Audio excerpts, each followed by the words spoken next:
દરેક જિલ્લાની અંદર જે તિરંગા યાત્રાનું આયોજન થઈ રહ્યું છે ત્યારે 15મી ઓગસ્ટ આવી રહી છે ત્યારે દરેક તાલુકામાં અને નગરોમાં તિરંગા યાત્રા નીકળી રહી છે ત્યારે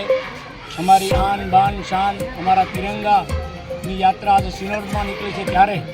આ તિરંગા યાત્રાની અંદર તાલુકાના પ્રમુખ, અમારા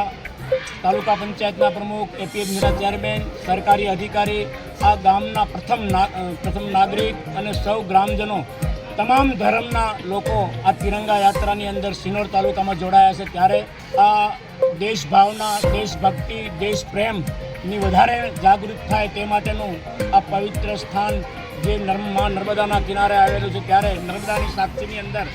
આજે જે તિરંગા યાત્રા નીકળી છે તો આ ગ્રામજનોનો અને હું હૃદયથી આ ભારતીય જનતા પાર્ટી વડોદરા જિલ્લા વતી અને આપ સૌનો હું આ તિરંગા યાત્રા વતી હું આપનું સૌ સ્વાગત કરું છું અને ખૂબ ખૂબ અભિનંદન આપું છું.